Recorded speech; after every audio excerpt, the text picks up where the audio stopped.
Welcome in, Tiger fans, to a new week of LSU baseball. Tigers coming off of a 3-0 sweep to take the Astros Foundation College Classic, crown champions for what it's worth.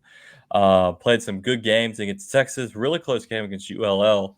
That was their Super Bowl, Tyler. It's a little brother reminding them where they're at. And then closed out the weekend against Texas State, but can't forget the 16-run performance we put up against Rice. Tyler, it's season's in full swing, about to start SEC play. What'd you see from the Tigers this weekend? Yeah, great week for the Tigers overall in general in Houston. They got there on Tuesday, so it was a long week for them out there in Texas. But started off on Wednesday night. Cade Anderson, once again, the freshman. I think that he's locked in as a midweek starter, and then maybe once they get into the postseason, get him into the bullpen, and he can eat up some long innings. But very impressed with Brady Neal's performance. 2 home runs in that game to win 16-4. And then a couple of days later, this was really the big test that we all circled, the Astros Foundation College Classic. You faced Texas, and that was a heck of a game. If we didn't know who's going to be your Friday night starter, you now know who it is because Luke Coleman continues to impress week in and week out. You got some big home runs by Tommy White and Jarrett Jones to lift you, and then you got a huge win on Saturday against Louisiana Lafayette. There you go, horns down. And then against Texas State. I mean, Texas State, I'm sure that we're going to talk more about that team, of what they did this past weekend. So overall, great weekend, and they passed this test with ease of winning this college classic. No, I agree. And hey, if you're an LSU fan and you enjoy these videos, make sure you hit that subscribe button. Got to say that before we get started. But the Rice was a great win. First road test for the Tigers. You come in against probably an undermatched opponent, and you wanted to really see how they reacted on the road. And I would say it was a true road environment because there are a huge alumni base in Houston for LSU, and there was a good bit of fans there at Rice's Field on Wednesday night. But it was great to see Cade Anderson just kind of pick up where he left off. He's a freshman. If we didn't have such talented starters for the weekend, I would definitely see him being one of our weekend starters. He looked great. And then you mentioned Brady Neal with his 2 home runs. I feel like every time we talk about Neal hitting a home run, it's always in bunches. It's not just 1 home run. It's 2 home runs or 3 doubles or whatnot. But the Texas matchup was the first test of the year for the Tigers, and it was nothing all the way through 3 innings. Oh, LBJ, LeBaron Johnson Jr., or whatever his name is, and the announcers loved him. Thought it was LeBron James up there pitching. He shut down the Tigers for the first go around the lineup, but I think once they saw him, it's when the bats really got started. I don't remember who led that off, but Jones had a big performance. He had a home run. Tommy White hit his second home run of the season. And once the bats started, they never really stopped. But let's talk about Luke Holman for a second. His stat line: 5 2/3 innings pitch, only 3 hits allowed, 1 walk, 12 strikeouts. ERA still sitting at 0. He's your ace. He's your Friday night guy. Tyler, I don't think there's any argument. Luke Holman is the guy. He was a great transfer from Alabama. What'd you see from Holman that makes you feel confident that he's going to remain in that Friday night role going forward? What really makes him confident is that he just gets after you and throws strikes. He's not a guy that throws a lot of balls. He gets after you with that fastball. So it's going to be a luxury to have on Friday nights because, like I mentioned earlier in last week's show, that Friday night in the SEC series, if you get that one, you really feel good about yourself with what you have. Maybe you go Gage jump Saturday and then Thatcher Hurd on Sunday like they did. So yeah, continue to be impressed with him. He did well to start this season. He got the start against Stony Brook that past weekend, and then the first weekend as well. He'll get another test, 2 more tests probably before SEC play against Xavier, and then after that, you get right in there with Mississippi State in your first opening weekend for SEC play there. So I think that it's official. I think that we're going to say it ourselves that Luke Coleman is your Friday night starter. We said the preseason that was going to be Thatcher Hurd, but it's tough to shy away from what Luke Coleman has been able to provide you, especially against a Texas team that came into this weekend ranked number 15. Won't be ranked number 15 no more No, after they they will went not. 0-3. But yeah, continues to be impressed with Luke Coleman. I saw what he can do against with Alabama. but he continues to improve with LSU. I think Friday's lineup is what you can expect to see is the starters for each weekend.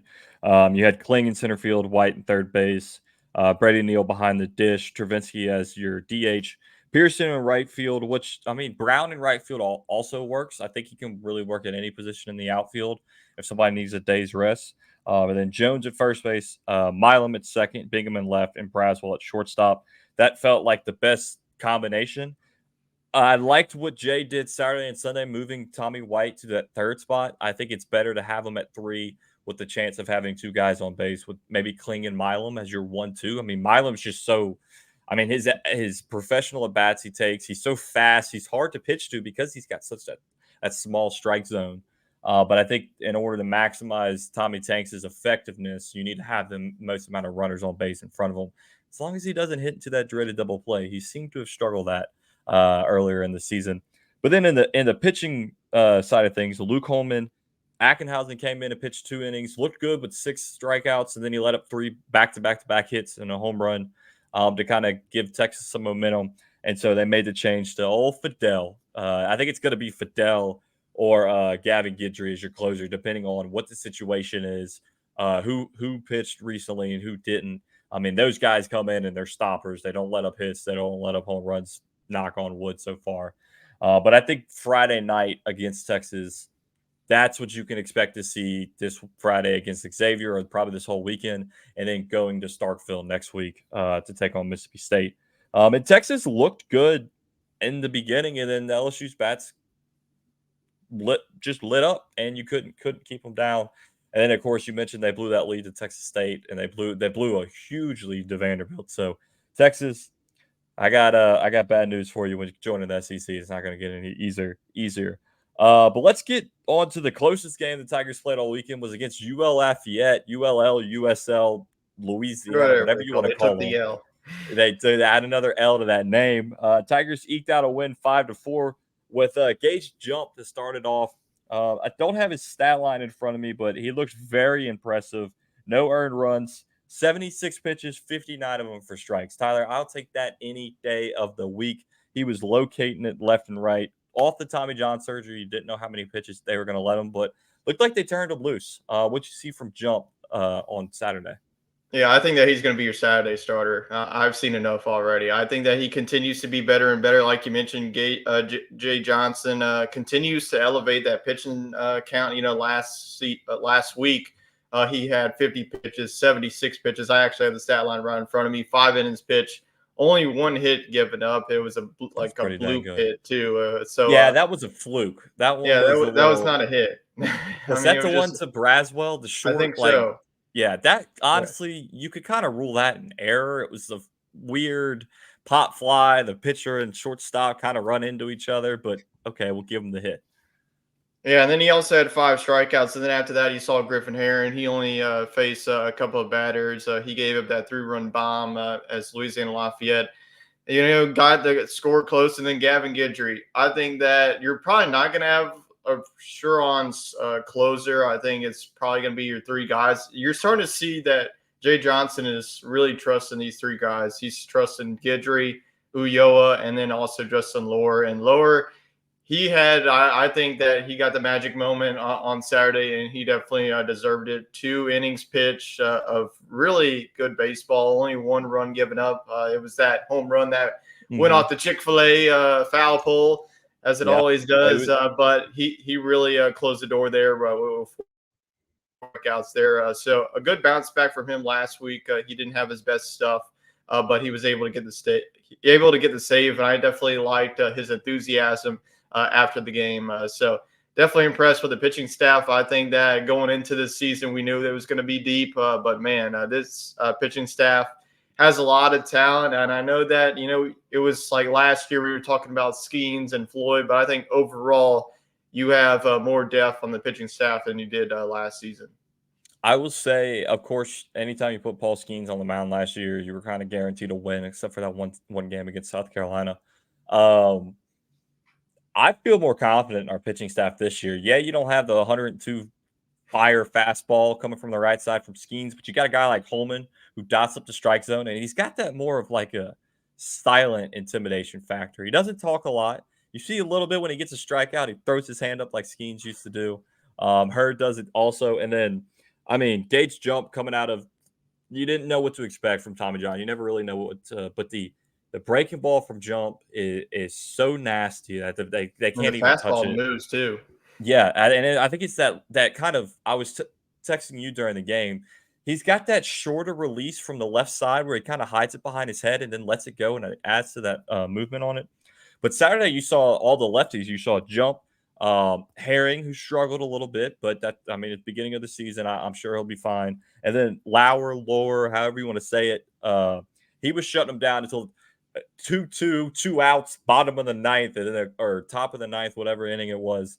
Lets up that moonshot of a home run. I think he just kind of left that curveball hanging a little bit, and that guy turned on it. But he got the next out as he should have. So it was a closer game, but it was one of those gritty games where the bats, I think we only had 5 hits, but the pitching is what kept you in it, kept the game close to ultimately get the win against little brother UL Lafayette. Let's move to Sunday where the Tigers took on Texas State. Didn't really know what to expect from this Texas State team because they pulled off an upset against Texas right before with bottom of the ninth heroics from their third baseman. But bats, it was 0-0 again until the third inning when you had Josh Pearson hit the home run birthday present to you, Tyler. Late happy birthday on Sunday. And then from that, the next inning, 5 runs scored, silent, 2 runs scored, 2 runs scored again. Texas State kept it close until the very end when the Tigers ultimately went 10 for 5 or won 10-5. Thatcher Hurd looked really good. He let up 3 runs, 5 Ks, 5 innings pitched. But I think that Sunday role fits him a little better. Jay Johnson said he adapts. He knows what he has to do. So, Tyler, do you see Hurd keeping that Sunday starting role? I think that overall, if all 3 of those guys are on, you have the best starting pitching rotation in the country. I know what Wake Forest has, I know what Tennessee has, but I think that this was obviously what Thatcher Hurd needed. His first 2 starts, wasn't great. He gave up 3 or 4 runs to Stony Brook, and then in game number 1 when he started against VMI. He had that 1 inning that it just got sideways on him. But this one, he was cool, calm, and collected. That breaking ball was definitely working. 5 strikeouts, 5 innings pitched. That's what you want from your Sunday starter. So if Thatcher Hurd's your Sunday guy, then great. That's way better than what it has been in the past couple of years. We usually don't have a Sunday guy. You didn't have everybody in the bullpen. But first guy out of the bullpen, Christian Little. I think that the big play of the game, whenever he got that 4-6-3 double play, looked like Texas State was starting to get that momentum to crawl their way back, as they always did in this tournament. I feel like they were down 6-0. They could come back and hit a walk-off home run on you. So a big inning by Christian Little. Then you saw Javen Coleman. We usually see Javen Coleman and the Sunday starter. So maybe this is just a transition, or maybe this is what's going to happen on Sunday. You're going to go to Thatcher Hurd, and your first guy coming out of the bullpen is going to be Javen Coleman. Coleman did give up 2 runs, but he still looked pretty good. And then you saw Primo for a batter, and then Gavin Guidry comes in for a batter, and he just drops the hammer on you and say it all freaking day, baby. So, I don't think he said frickin', but it was a Sunday. Well, so we're a clean show. But I think that Gavin Guidry, he's definitely one of my favorite pitchers on LSU. So whenever he comes in, he's going to drop that hammer, and he's not going to give up many runs. You can't touch his curveball. And then matched with his slider, it's like you don't know what he's throwing at you. Guidry, when he comes in, he's going to get outs. He's going to throw strikes, plain and simple. It was good to see Christian Little come in and get outs. He didn't have a strikeout, but he's struggled with command last year. And his fastball, he touches 96 with his fastball. He's a good pitcher. I think he's just got to get that confidence back. And you saw it with the flyouts and that double play he worked when Texas State was starting to knock and put some base runners on the bags. And then Coleman came in and looked good until that very last batter. He couldn't get that last out, walk 3 straight in the 9th innings. Not what you really want to see. Primo came in and let up a hit to kind of shorten that lead, but then Guidry comes in and he's getting that out no matter what. But let's talk about the bats for the Tigers on Sunday. 19 hits, 10 runs scored. I mean, it was just a plethora of hits. You had Travinsky, Brown, Neal, and Milam all have doubles. Pearson had the lone home run, and we just got it done. From the day before when we only had 5, which I think Jay Johnson, I heard a good analogy. Jay Johnson is to a baseball team what Lane Kiffin is to an offense on a football team. As long as your defense is working in terms of your pitching or defense in a literal sense for football, your offense is going to be fine. I mean, Johnson is going to have these guys prepared no matter who they're facing. Maybe they only get 5 hits and 5 runs, or the next game they get 19 and 10. That's slow games I'm not worried about from this Tiger team. You don't have the performance you had last year, but the guys are putting together good quality at bats. They're getting on base, and that's how they're winning ball games. So overall, a good 3-0 weekend for the Tigers in Houston, or 4-0 total week, I should say. And it bodes well starting SEC play in 2 weeks. So going forward, Tyler, let's I guess before we preview the next game, who was your MVP out of pitching, defense, offense, whoever it was for LSU from the Astros Foundation Classic? Yeah, I'll go on the pitching side. I think this is going to be your number 2 starter heading into SEC play, and that's going to be Gage Jump. I think that 2 years off of Tommy John. I mean, he looks fully healthy to me. I think that slow build up of the ramp up too. He's at 70 pitches. Maybe we see him pitch 80, 90. Who we'll have to see against Xavier this week. So I'm curious to see heading into Xavier before the SEC play. This is where whoever is going to be your Friday, Saturday, and Sunday guy, that's probably going to be your rotation heading into SEC play. So I think that this last weekend of pretty much going outside of the conference, so whoever we see on Friday is likely going to be that Friday night guy heading into Mississippi State and so forth and so on. So I think that Gage Jump going up against Louisiana Lafayette team, who I think that they're definitely going to be a regional team. Texas State, you're not going to want to see Texas State in a regional. I think that they're going to be a 3 They're or a 2 scary, seed. dude. Yeah, they're scary. I mean, They got they're all 18 seniors on their team. I yeah, mean, their top that's 3 something. guys were hitting like 400, 500, and 300. So I think that we talked a lot about the pitching, but before you get into the MVP on your side, I do want to talk about the offense. I think that the offense, this team can win in many ways. You know, we saw in the opening weekend against Central Arkansas, they won a game 2-0. Like you mentioned, against Louisiana Lafayette, the offense, got only 5 hits in that one. So, you have the pitching staff, that can carry you whenever your offense isn't that great. But I think that the first game, the offense did really well against LBJ as they got his pitch count up because I only think he went like 3 or Yes. 4 innings. They got a lot of 3-2 counts. So I think that this offense, they show that they were very patient this one. So, against Texas, they got a home run by White and Jones and against Louisiana Lafayette. They got a couple of key hits too. And then on Sunday, we really saw the offense explode because I think that pretty much Texas State used all their pitching, in game number 1. They won extra innings against Houston. And then the game that was, like 11-10 against Texas, that they used a lot of the pitching. So that 4th inning really played well to them, getting 6 runs. I think that was definitely the key against a Texas State team that's been playing with a lot of momentum is get out to a big lead. So I think overall, great weekend for the Tigers and got to give my MVP to Gage Jump. I think that he's really just starting looking like a dude that you're going to be able to rely on. Yeah, I want to reiterate again his throwing motion. I was so in awe of it from that left side. It's kind of a short arm. He hides the baseball, and I think that's why he's so effective with it. So I'm excited to see what's to come from Gage throughout the season. My MVP, we're gonna go with Big Bear Jones. I mean, you could have heard that I heard that home run all the way out here near Austin, where I'm at, from Houston. That he hit And against his Texas. celebrations are great too. Oh yeah, I mean he's As the soon as he bat crossed flip. the home plate, he did the horns Yeah, down. I mean, and that was an electric horns down, a huge stomp. On the weekend, he went 5 for 11 with the home run. He had 3 doubles, a couple base hits, 4 RBIs. He leads the team with 15 RBIs right now, and I think he may lead the team in home runs with 5 home runs this year. The transition he's made from last year, he had a lot of power last year, but he swung at a lot of balls, struck out a lot.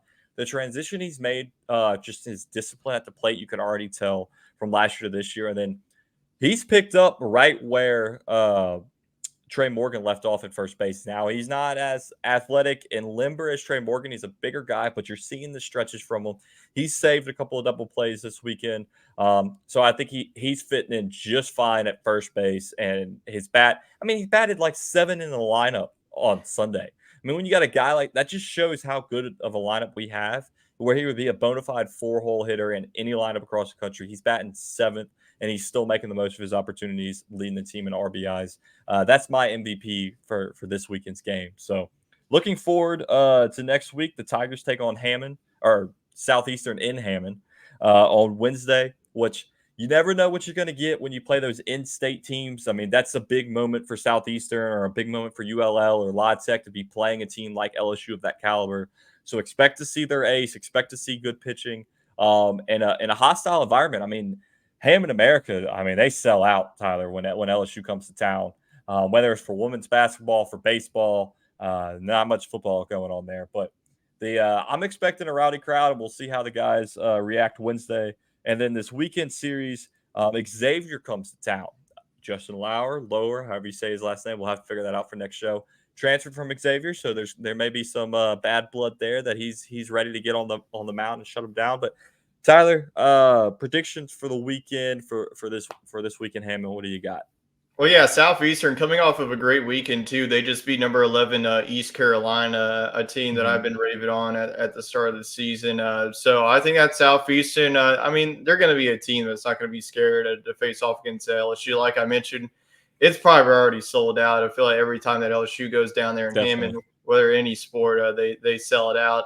But I think that the Tigers keep the momentum going, especially with Kate Anderson on the bump. I think that.